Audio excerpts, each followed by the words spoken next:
Well, good evening, everybody. Welcome to the class tonight.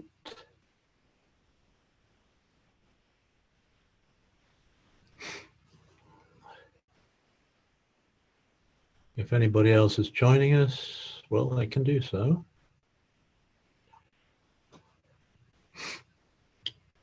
But let me say what I usually do at the start of a class like this. We will sit for a bit.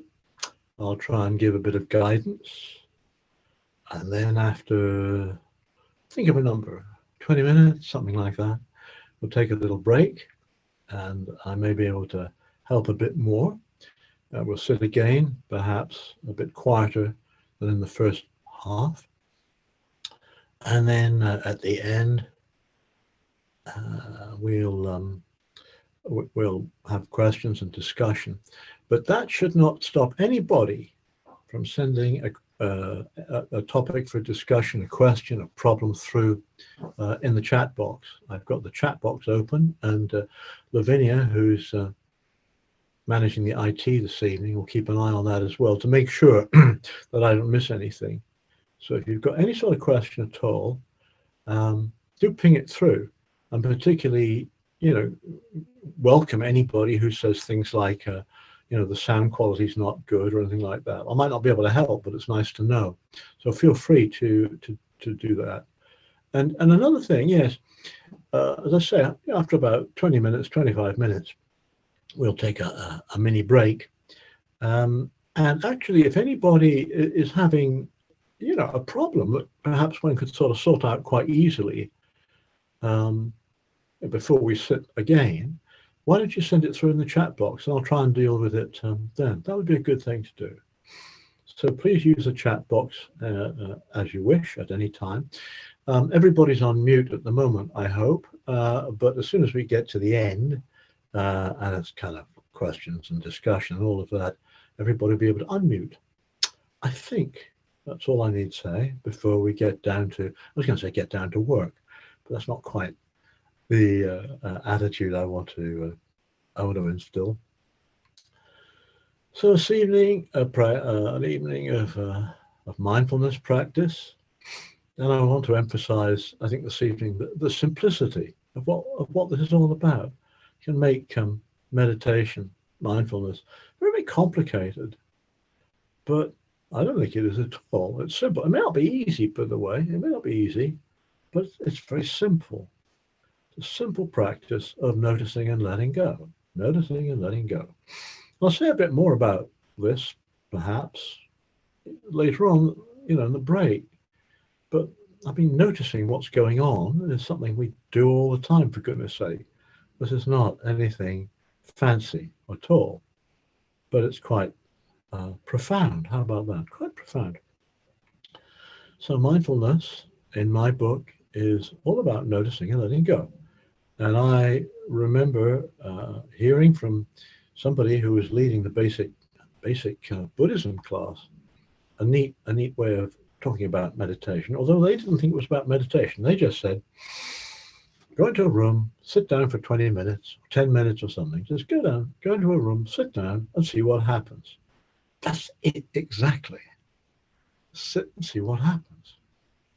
And that's it. Sit and see what happens. Now that's a bit unstructured, and we all like a bit of structure to the practice, a bit of technique, whatever that means. And so that's what I'm going to encourage in excuse me, in the next 20 minutes or so. Excuse me.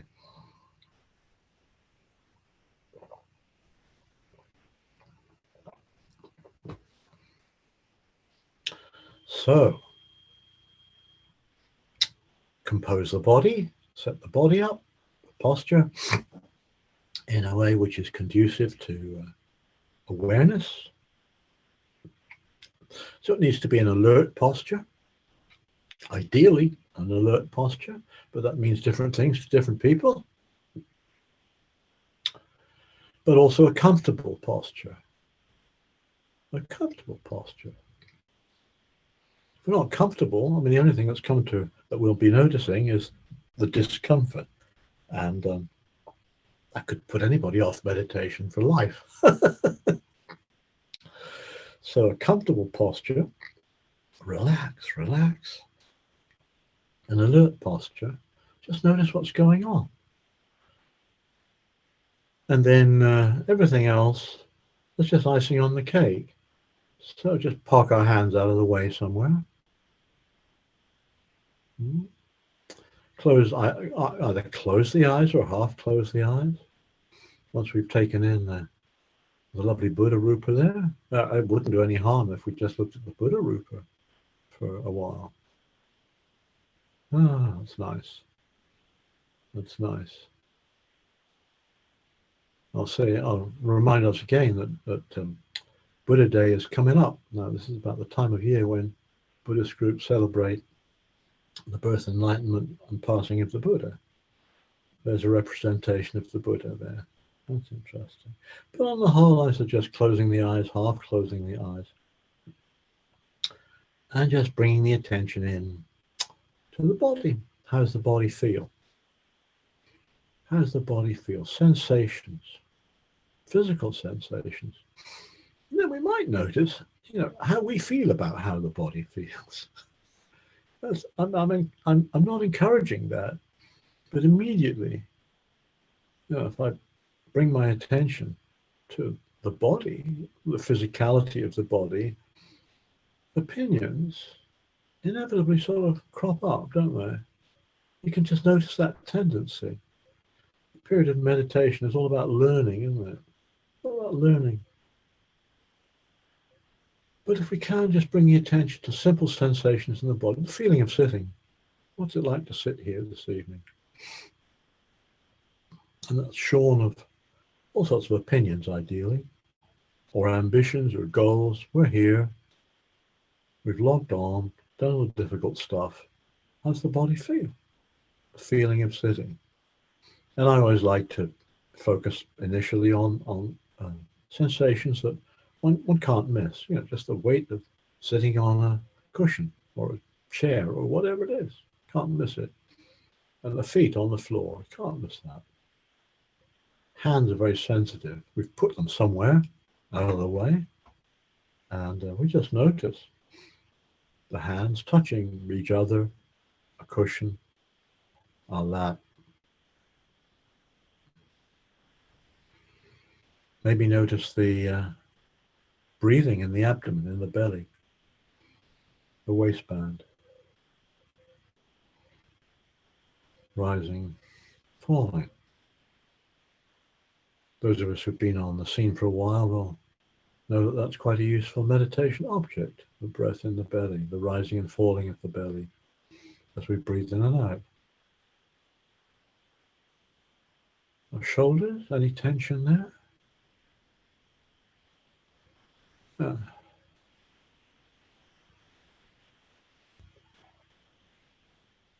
And then notice perhaps more refined sensations, less conspicuous sensations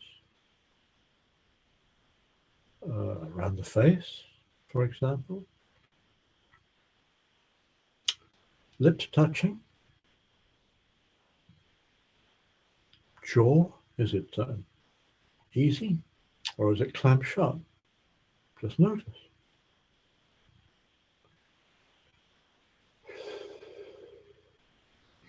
Saliva in the mouth, tongue touching something.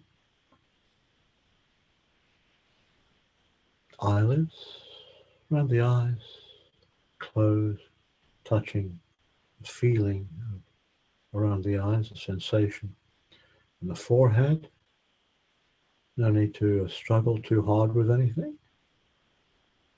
Sensations in the scalp, anything or nothing. A sort of a Zen-like question. What's the feeling of no feeling? What's the sense? What's it like not to have any sensation at all? Say on the top of the head, crown of the head. Maybe there's something, maybe there's not. Explore that possibility. Where else should we go?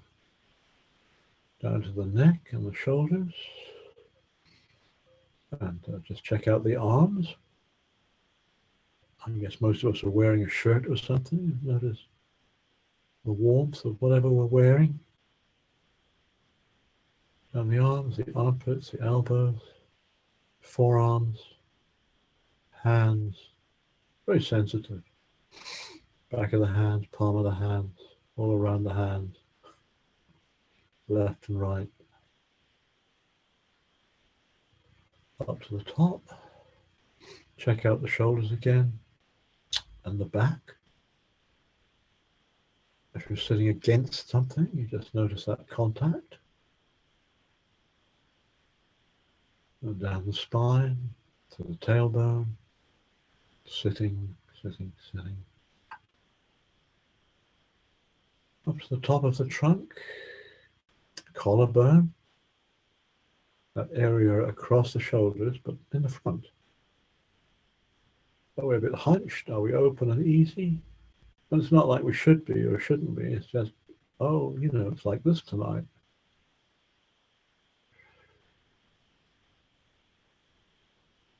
Into the rib cage. Expanding and contracting. As we breathe in and out, we notice that sensation of clothing touching the chest. You can pick out the heart, perhaps, beating away, pulsing away.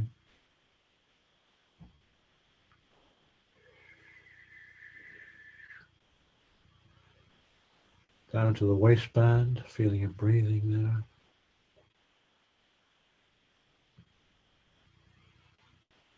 Into the abdomen, the groin, the hips, and the weight of the body sitting here. And the legs, quite different sensations if we're sitting on the floor or sitting on a chair, I guess.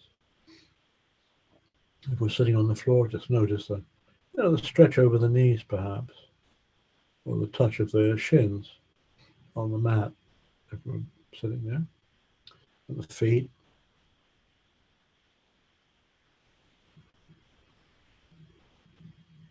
The Achilles, the heel, the arch of the foot, the toes, the back of the foot, the left and right. And it's really quite good to tune into the body in this very sort of simple, elemental way.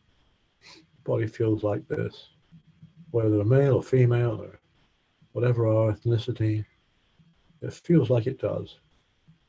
It feels like it does, just like this. And it's very handy to tune into these very elementary sensations in the body of heat, of pressure, of movement as we breathe in and out. Because sometimes we have to sit with difficult emotions. And one way of tackling sitting with those sorts of things is to be aware of how they manifest in the body. So it's like anxiety or regret or you name it, but it will have a tone in the body.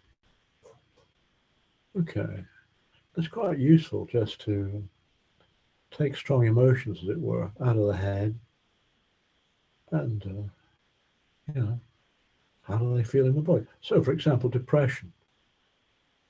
Oh, that's a heaviness in the body, isn't it? So it's nice to be able to scan the body in this way, to develop a bit of sensitivity around simple things like sensation, simple sensation. How's the mood tonight? Let's check out the mood. Bright, dark, cheerful, down, depressed, angry, happy. Okay, just as we brought along tonight any old body, the one we happen to be in today, this evening. So we brought along the mood as well. So we're aware of that. And we've all got preferences about the mood. But any mood, with any mood we can work. Because all we have to do is to notice it, really. And the difficult bit is letting go of it. The mood, the thinking. If we've been spent the last hour before the class with something on our minds, figuring something out, it's going to come into the meditation room with us. It is. That's just nature. Just be aware of that. Okay, there we go again. That tape's playing. Just go into a room, sit down, see what happens. The body's like this, the mood's like that. Okay. Now it's difficult just to sort of take this rather sort of passive approach to life as we experience it right now. So that's where a meditation object comes into the story. It's a lot easier to have a little anchor so that we can notice whatever, a thought, a sensation, a sound, and actually let go of it. And the way, people say, well, how do you do this let going thing? Well, actually, we have we can do it. We direct our attention towards something else. As simple as that. Supposing you're thinking about life, the universe, and everything, but you follow football, and you bring your mind to today's match or last night's match. You've redirected the attention. And in this practice, we can redirect the attention if we want to. It's our choice. And that's where the feeling of the breath, the mantra, the sound of silence, these meditation objects become so useful. And the one I use most often is the breath, sometimes a mantra. There's this thing called the sound of silence. And these are just little anchors towards which I can turn the attention. Let's talk about the breath. Tune into the feeling of the breath, the ordinary breath, the rhythm of the breath. Where? Nostrils, abdomen, anywhere we like, really. But one point, don't shop around too much. Experiment, sure, of course. Where do we notice the breath? A couple of deeper breaths will suggest a place to be aware of the feeling of breathing.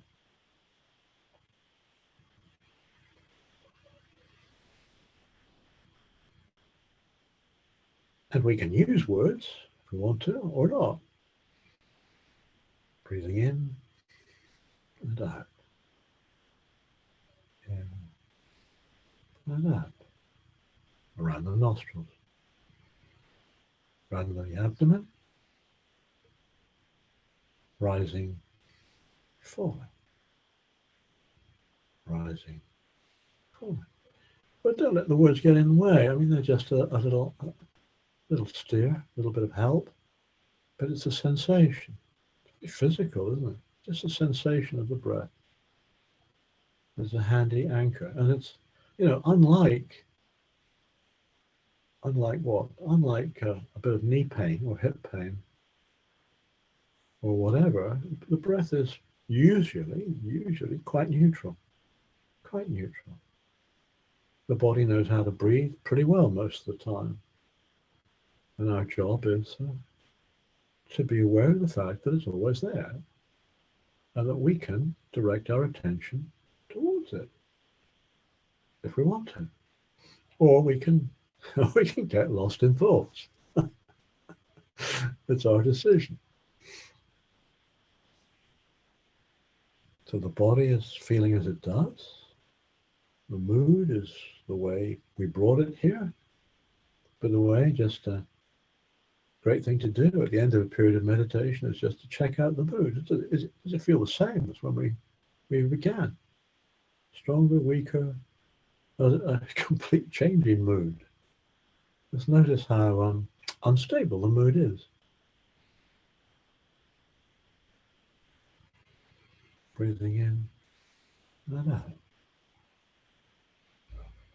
And in and out. and relaxing on the out-breath and energizing on the in-breath.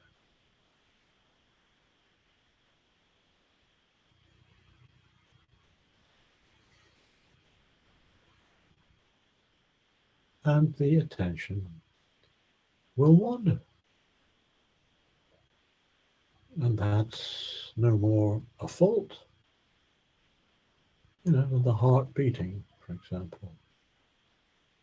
That's just what ordinary minds do, actually. A monkey mind likes stimulus, likes to be stimulated, and likes to follow where that stimulus leads. And that's what getting lost in thought is all about. And getting a bit of peace of mind is learning to let go of that. And that's what we're doing in this practice. There's a thought or an emotion or a feeling or a sound, and we notice that. We're not kidding ourselves. These things happen. The sense doors, as they say, the sense doors are open. But we can direct the attention or redirect the attention away from what's coming in through the sense doors to the peaceful meditation object, the rise and fall of the breath. In breath, out breath. Rising, falling.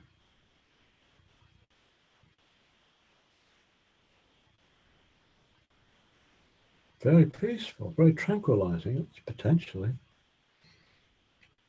But because it is not exactly the most exciting thing in the world, it may be the most peaceful thing in the world, but because it's not stimulating, the mind is will continue to wander. It will wander. And that's okay. That's not a fault. The important thing is to notice, to be aware of the wandering mind, of the wandering attention. Pay attention to the attention. When we do that, we notice, we can label it, planning, thinking, fantasizing, worrying, whatever you want to call it, or nothing, just notice.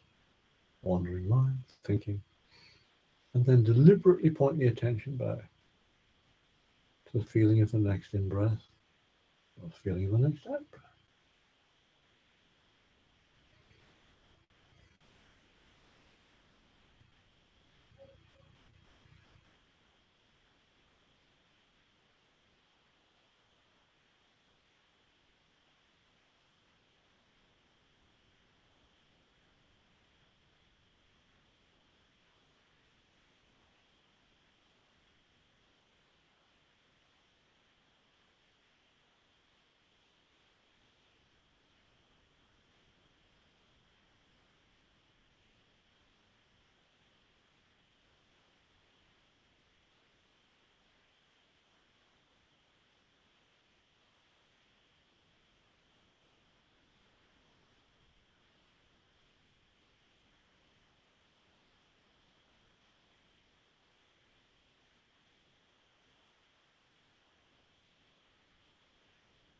And when things quieten down a bit, and the attention just stays without any compulsion, really, on the rhythm of the breath, just be sure to notice how pleasant a bit of peace of mind actually is. And then the attention will wander.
And notice how the rhythm of the breath changes. Does it slow down or not? Just notice that. No control, no suggestion that any particular sort of breathing is better than any other. But sometimes the breath is long, sometimes it's short, sometimes it's deep, sometimes it's shallow.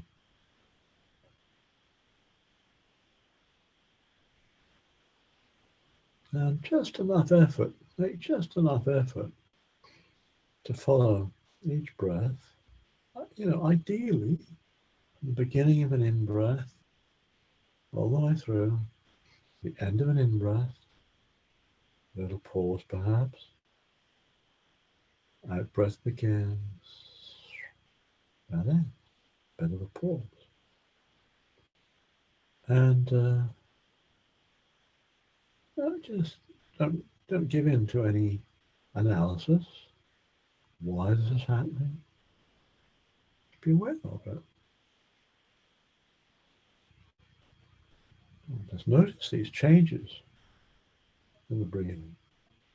How a thought will come into our mind, and that may speed up the breathing a little bit.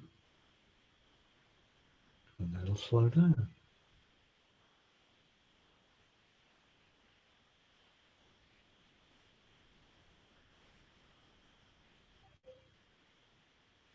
If you think peaceful thoughts, the breath most likely will become more tranquil, more peaceful.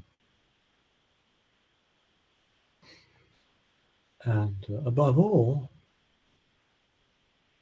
it's not a question of concentrating on the breath.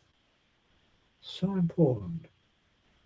We're just not nailing our attention to the breath. What we are doing is something much more skillful, which is letting go of all those other stimuli.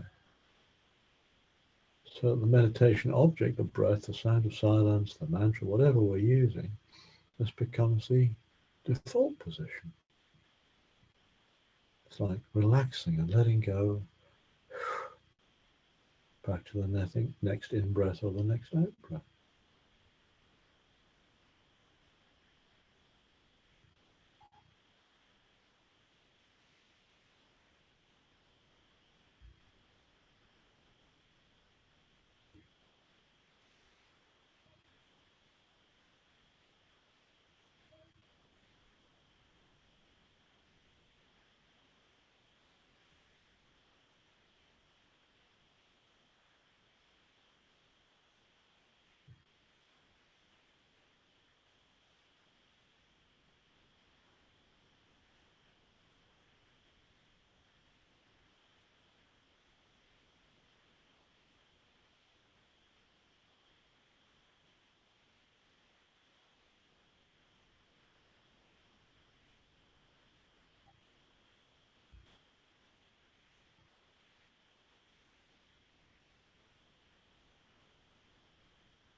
If there's discomfort in the body, can't miss it, just notice it.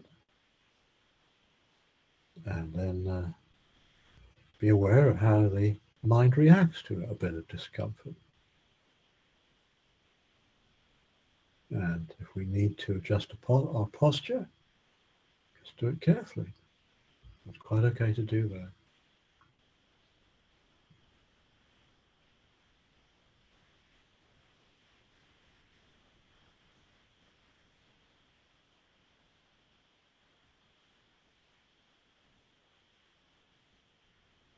If we're feeling drowsy, put a bit more oomph into the posture. Sit up a bit straighter. Just watch that tendency to slump. Sit with the eyes open. We're feeling drowsy and close the eyes. We all know what's going to happen next. It isn't called mindfulness.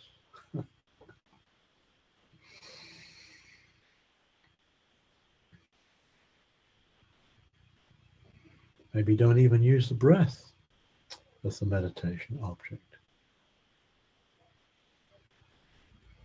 Be aware of sensations in a dull, drowsy, sleepy body. Make that interesting. Just notice it. It's no longer something I shouldn't have. It's no longer a problem. It's a meditation object. Oh, it's like this.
In a moment or two, I'll ring the bell.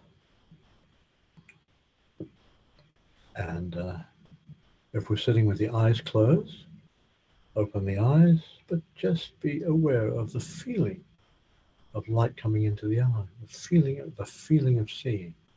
It's a very interesting thing to do. And then bring attention into the body again. You're aware of sensations. And maybe those sensations say, oh, have a little stretch.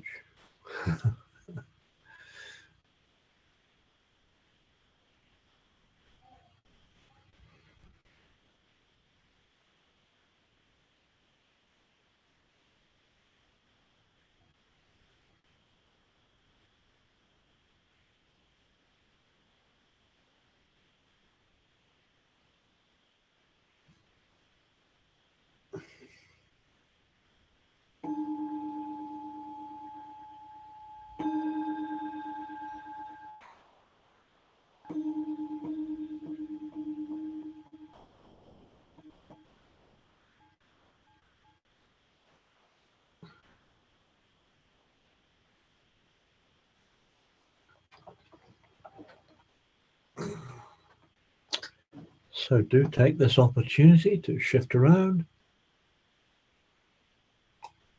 Stand up if you like.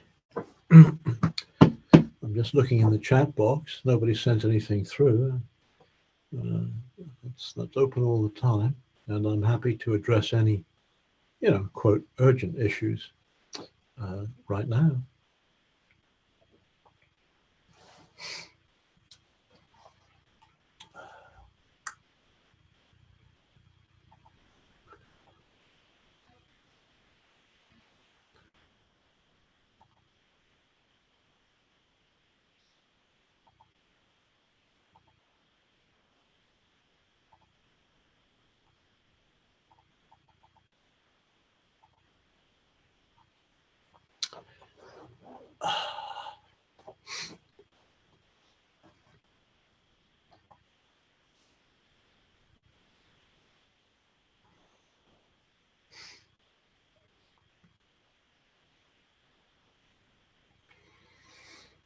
Well, I'll just kind of pick up the sort of theme I've got about the simplicity of this practice, the simplicity about this practice. And this mindfulness practice is all about, noticing, awareness, all of that sort of thing, attention, uh, and awareness, noticing things is completely natural. We do it all the time, don't we? It's part of our nature to notice things. I mean, so that's sort of going off at a tangent now. It's like, I think, the Buddha taught that enlightenment is part of our nature. Actually, if you're looking at we've got the Buddha image up there, and there's the Buddha sitting under the Bodhi tree, and the Buddha he's got his right hand touching the earth, and he's pointing out the fact that enlightenment is natural, it's part of nature. And certainly, noticing, awareness and all that, as I say, we do it all the time. We do it all the time. But we do it in a particular way, I think. Our ordinary attention is very selective. And by that I mean, even as we're sitting here right now, there's all sorts of sensory stuff coming in. For example, you can probably hear me, right? You can see a Buddha image there, Buddha Rupa's there. And I'm thinking, I expect, your body feels a particular way, maybe it's a bit uncomfortable sitting there. It's ping, ping, ping. All sorts of stuff is coming in through those sense doors, seeing, hearing, smelling, tasting, touching, physical sensations, all the mental stuff. But we're very selective, and we're very choosy about what we actually attend to.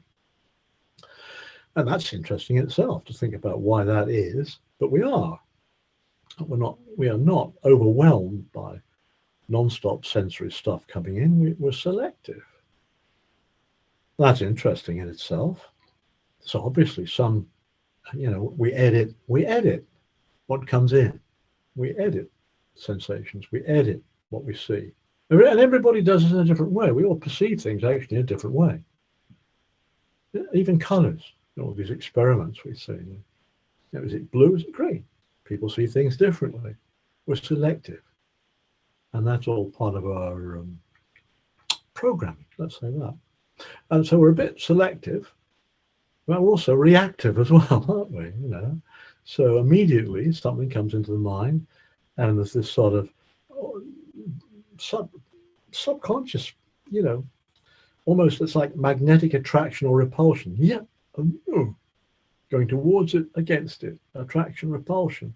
And then, then we get into the whole business of labeling, evaluating, thinking about stuff, wanting more, wanting less. And that's the way one thought leads to another thought.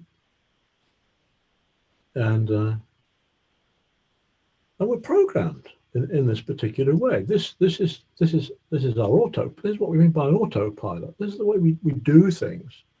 And in fact, this is what you come across something called dependent origination, very important part of the Buddhist teachings.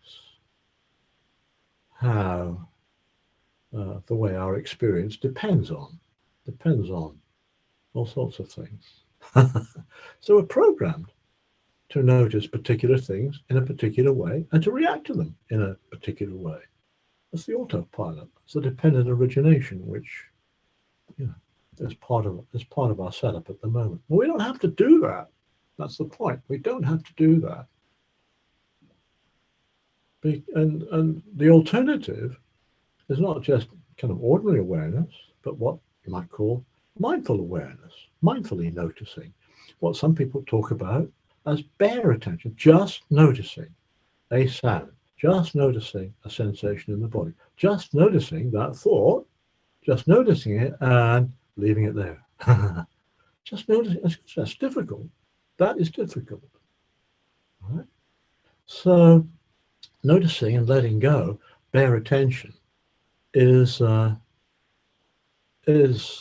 we're doing is what we're training to do in a period of meditation, of just seeing, of just hearing. And then in addition to being aware, barely aware of these sensory inputs, we're aware of the tendency to react and to analyze and all of that stuff. We're aware of that as well. We're taking a different stance, aren't we? We're taking a different stance. And this is noticing and letting go. And to me, it's like not seeing the wood for the trees, as it were. There's a lot of sensory stuff coming in. And like, if we can just step back a little bit and see as it really is, then it's just like, well, then there's just bare attention, full stop. It's not selective and it's not reactive. And that's difficult, but very simple. And I mean, let me give you a couple of examples of what I'm talking about. It's not fancy stuff at all, but it's like when we go online, notice the way, one link leads to another link leads to another link. I could be supposing, this doesn't actually happen, but it's quite likely. Supposing I went online and I wanted to see something on dependent origination. And I read about that, and there was maybe some link to Thai Buddhism about that. So I'd follow that automatically, right? And then maybe an ad comes up for Thailand, and I find myself fantasizing and planning, a beach holiday. There's one thing after another thing after another thing. And another, this automatic pilot thing intrudes in our lives. Well, it is our lives until we sort of step back a bit. As you get a bit older, your hearing typically gets not so acute, so that one can't hear so clearly when other people are speaking to us. And so, there's that sensory input there, but then notice the frustration that can follow from it and the blame. Doesn't she know that I'm getting a bit deaf? And by the same token, the person who's trying to communicate with us, speaking to us, sees that they're not that, you can turn around and say, I'm afraid I didn't hear you. And that can be very frustrating for the person who wants to be heard. So you notice you've got a sensory input there, and then all the rest of it, all the reaction follows from it. And this practice is all about saying, wait a bit, step back from all of that. Step back from all of that so that our responses are not automatic. So this is the essence of this practice of mindfulness, to notice, which is what we do all the time. We're aware all the time, but then to be able to let go as well. And that's simple, but it's difficult. Let me just hold it there for a moment. And I've got some comments coming through in chat, and they're all good comments.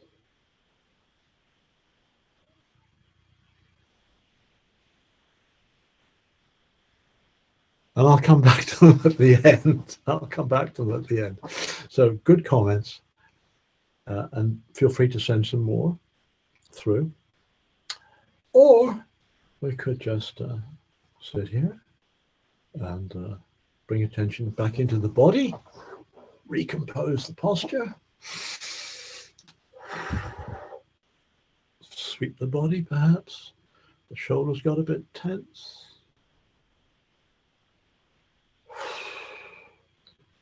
Bring attention into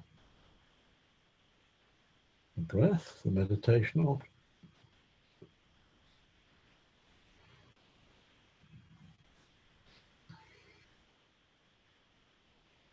Notice how the body feels, feet, the hips, the abdomen, the hands touching something, shoulders.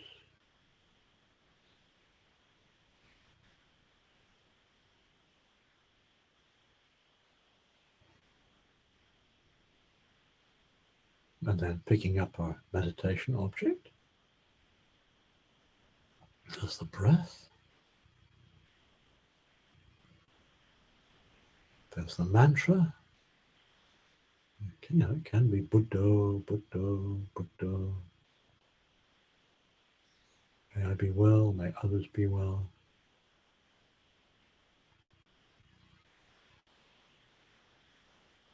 Tibetan class is meeting tonight. Om Mani Padme Hum.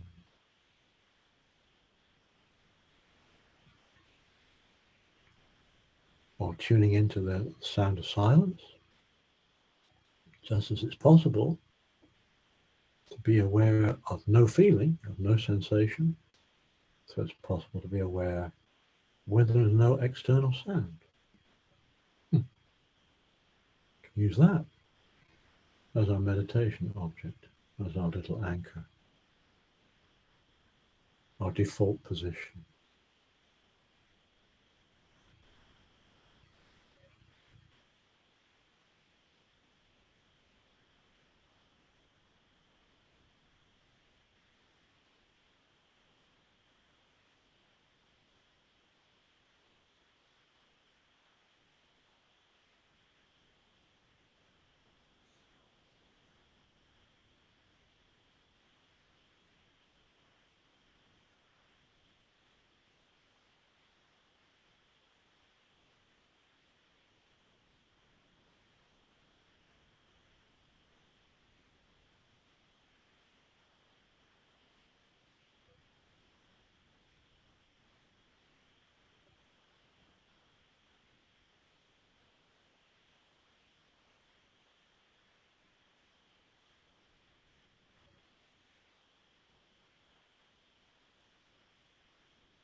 And this is a practice in which we develop patience.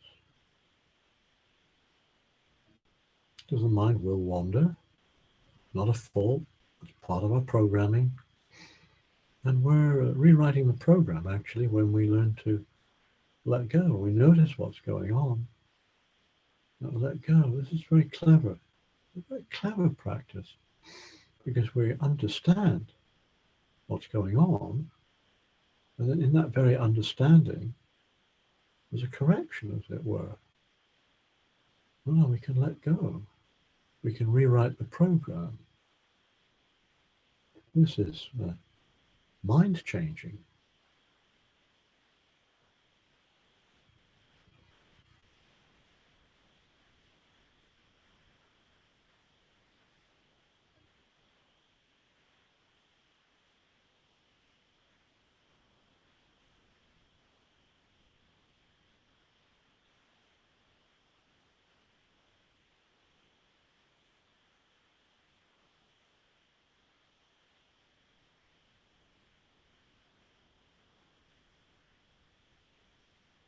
But it requires patience.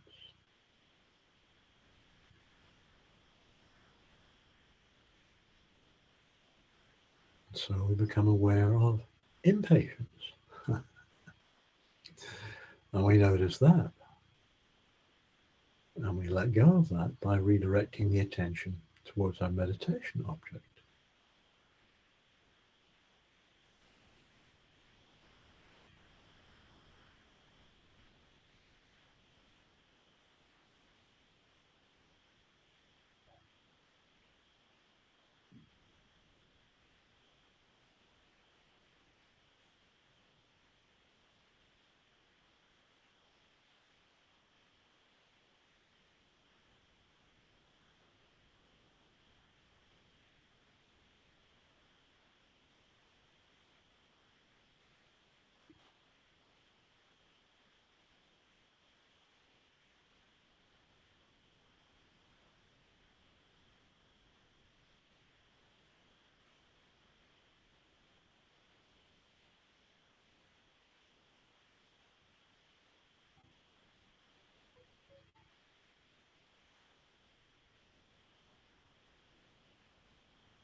So in a few moments, I'll ring the bell, and once again, just ease out of this rather formal practice gently,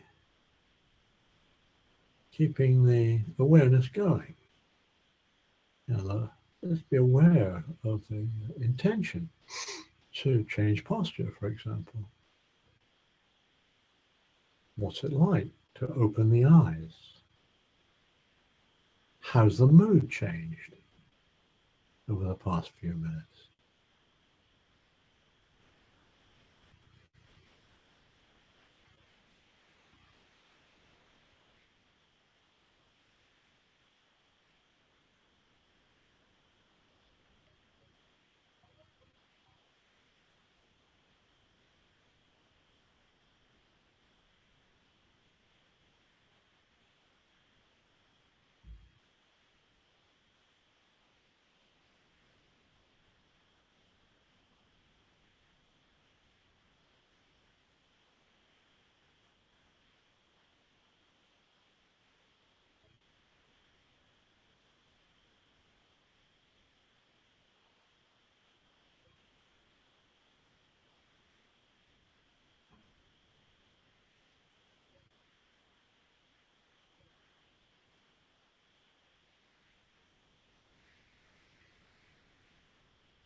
And notice, even when we've rung the bell, the meditation object's still there if we want to direct our attention to it. Still breathing. Or the sound of silence is still there.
So, Lavinia, if you could please unmute everybody, or at least allow us to be unmuted.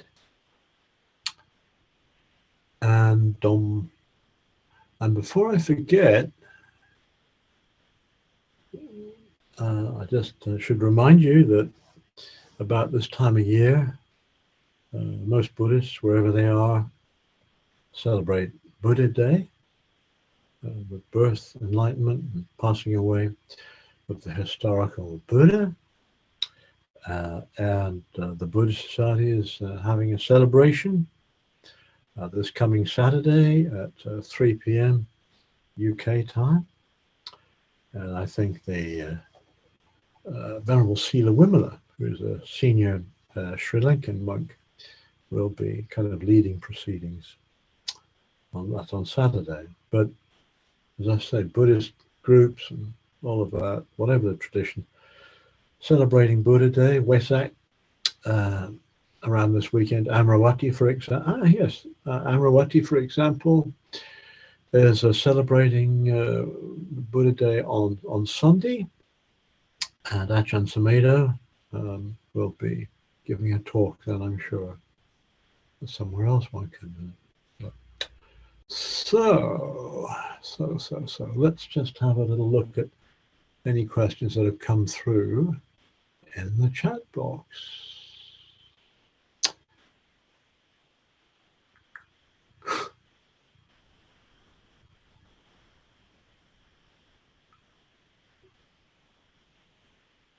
Right, and there's a link there as well. Thank you to Lavinia for sending that through to me. There's a link there in the chat box to the Society's Buddha Day celebrations. Now,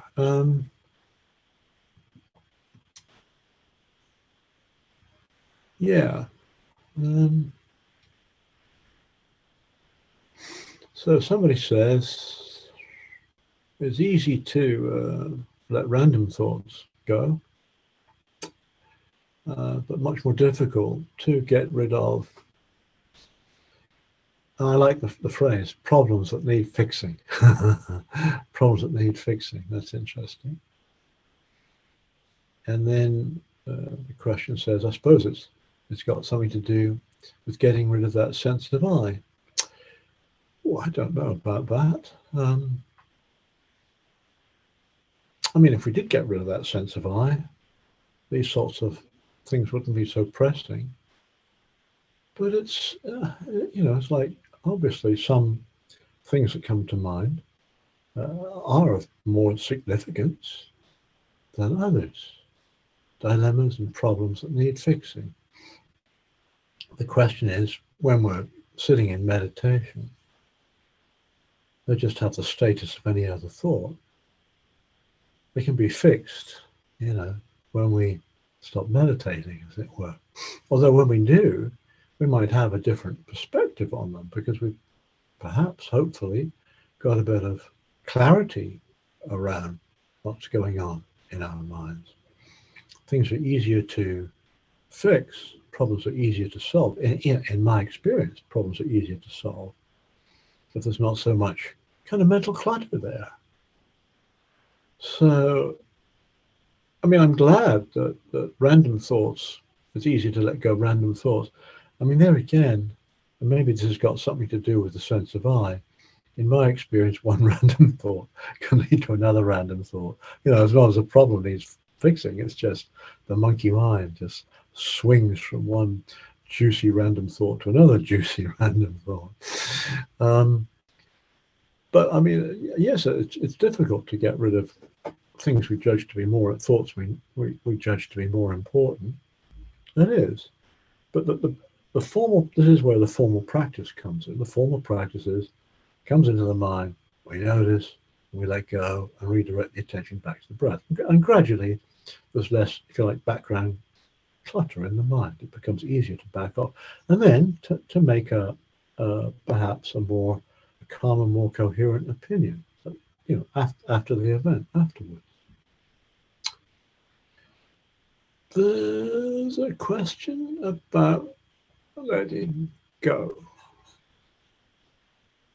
And I'm not sure whether we've answered the question about letting go or not. A lot of people find this notion of letting go, more difficult than I think it is. So something comes into the mind. Maybe, it's one of these dilemmas and problems that need fixing.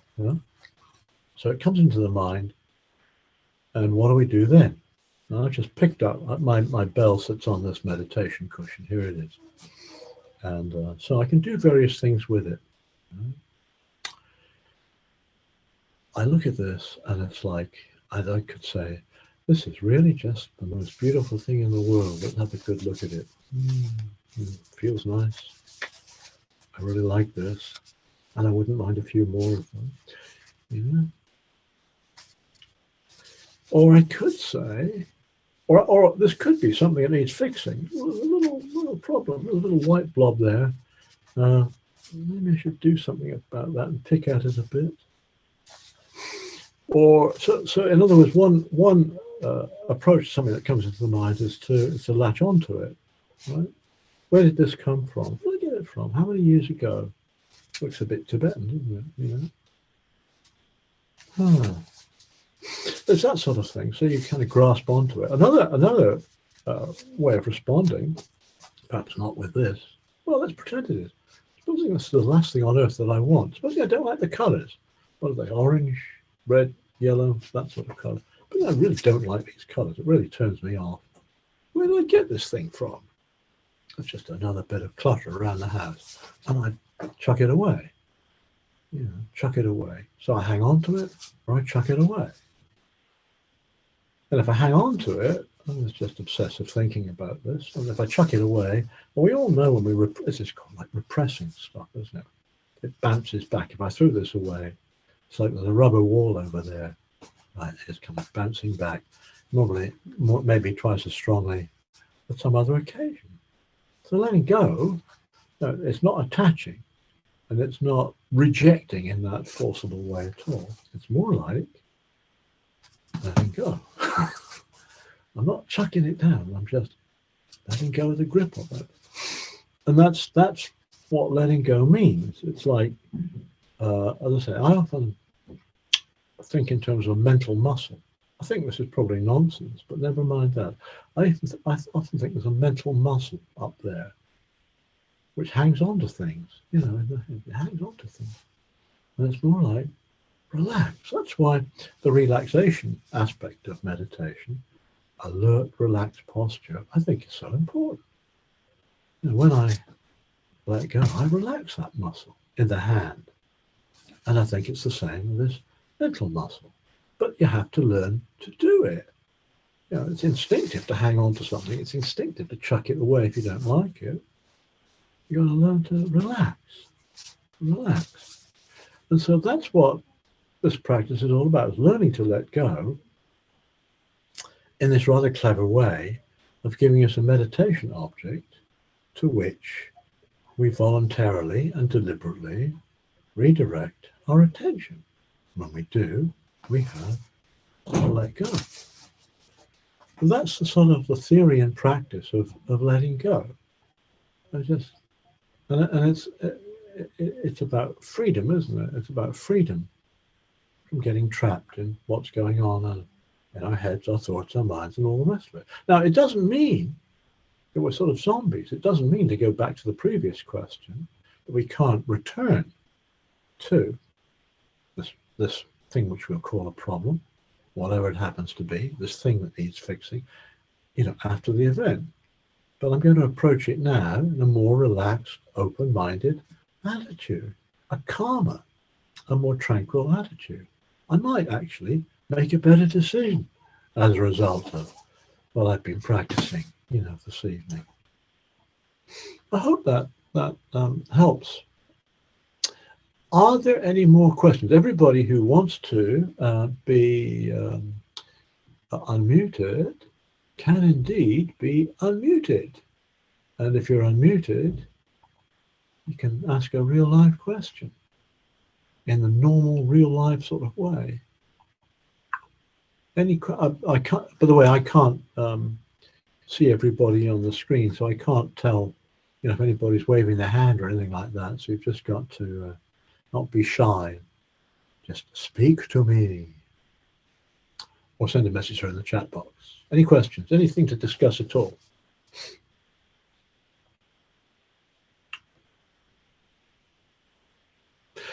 I'm going to do some market research because there are about, how many screens have I got here? Right. And I've got, okay, so quite a few of I can see.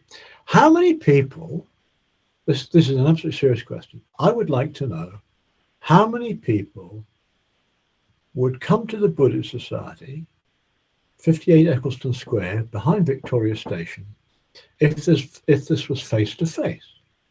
Just, can you stick your hands up and hold your hand up if you would do that? Because you probably live around the corner in London. You'd come to the Jeff Bentley from Canada would come to the Buddhist Society every week, Jeff. Keep your hands up, anybody, or are you all from more distant parts? I'm just so you wouldn't. I mean, that is quite interesting. I mean, so most of you are saying, yeah, you'd attend online. That's interesting. I mean, it's good to know, obviously, because as COVID conditions, you know, loosen up here and become easier, then obviously society is or should be thinking about, you know, going back to face-to-face teaching and doing blended classes. I think actually the lunchtime classes are whatever it's called, hybrid or blended. So somebody comes into the Buddhist Society and then it's also Zoomed at the same time. and so I'm quite interested in. And so anyway, okay. So somebody says only if this class was earlier, at lunchtime. Yeah, okay. By the way, I mean, there again, just for the record, don't forget, although I'm delighted everybody comes to this class, there are other meditation classes which are at lunchtime. There's a Monday lunchtime class, and there is a Friday lunchtime class. And there's one on Sunday morning as well. But don't let that stop you from coming to the Thursday class. Is that all extras? Any other questions at all?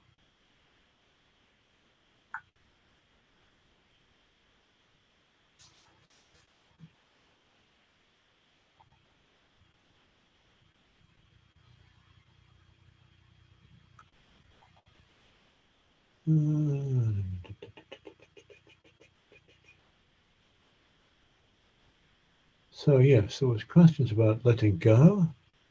One aspect of mindfulness is letting go. It's to notice and let go. Yeah. And yes, okay.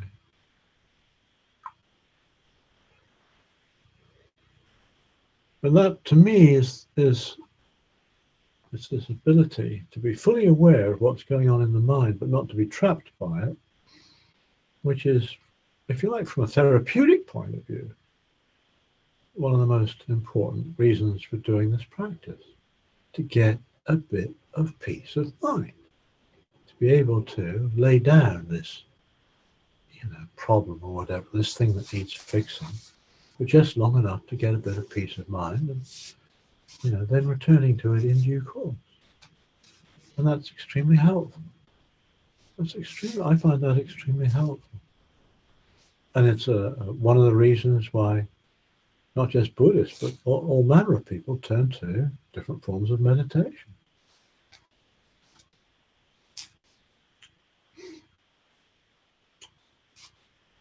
Any more questions or comments?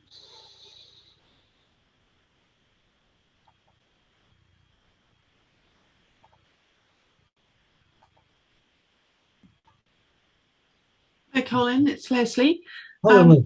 Yeah. I'm based in Norwich in East Anglia, which is why my hand didn't go up for being able to attend on a Thursday. I just want to say that over the last, however long I've been attending this, now over a year, I think, I've gained an awful lot from what you've done on a Thursday night and from listening to Ajahn Barry as well.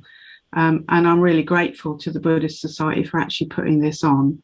And I'm really hoping that you will continue with a blended session if that is what happens in the future. But really a big thank you to you, because I've gained an awful lot in my practice from actually being able to take part, because I've been a member of the Buddhist Society for several years now, but obviously being away, I can't actually get there to take part in anything. So thank you very much.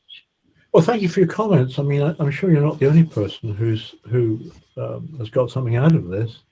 And my own personal view is one of, I mean, on the one hand, on the other.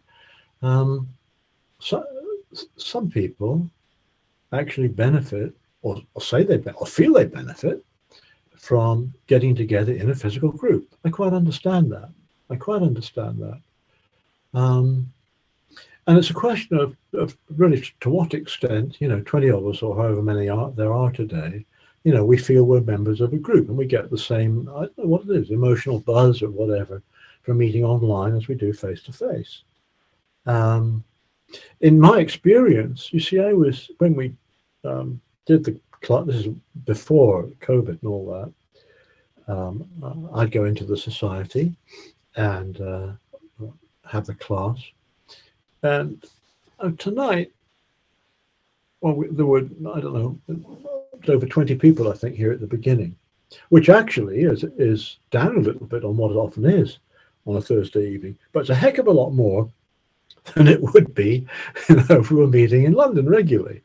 In London, a dozen would be quite a decent number. Then if we had a somebody like Ajahn Barry or a visiting teacher come in, it would pop up to getting nearer 20, something like that.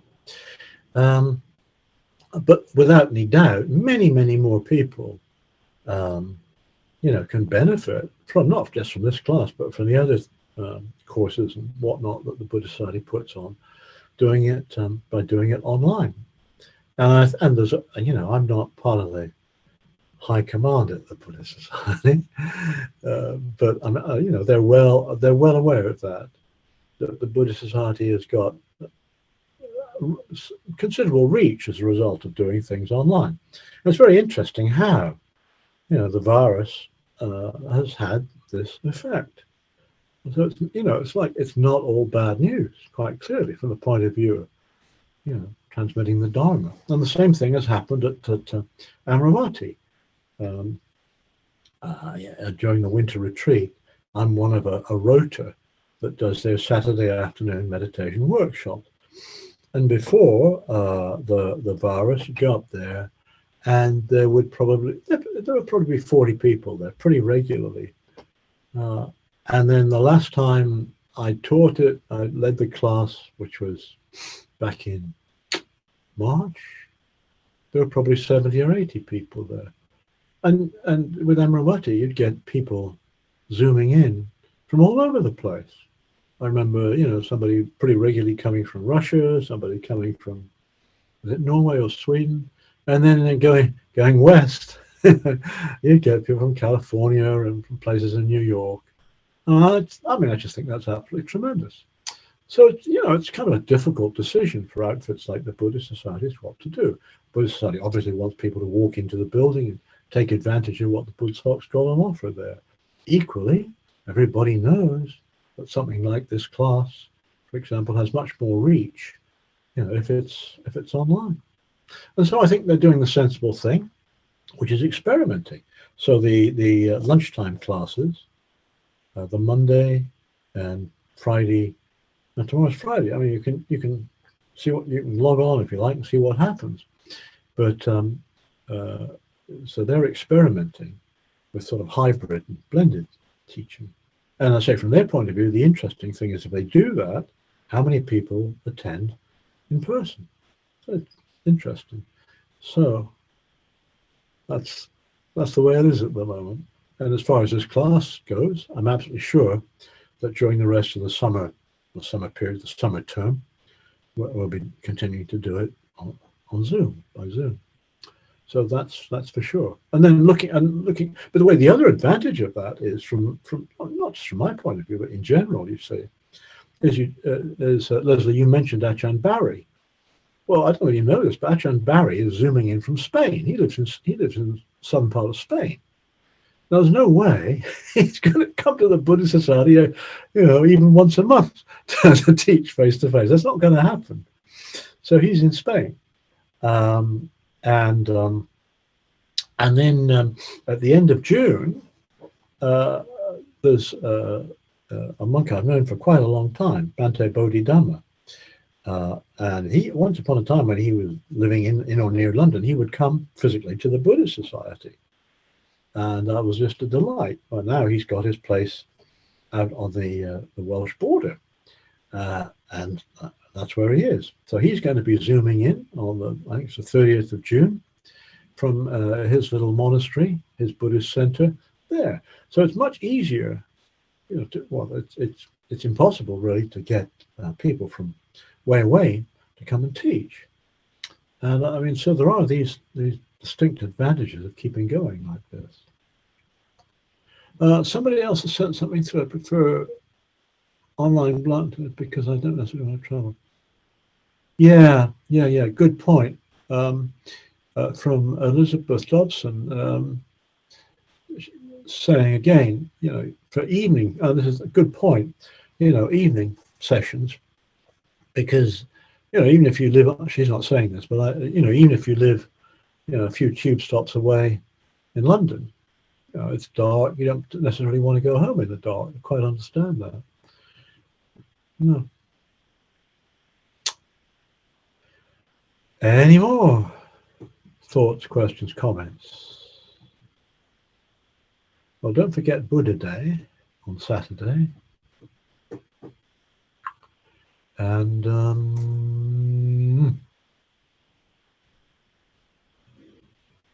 what? Actually, some other comments have come through.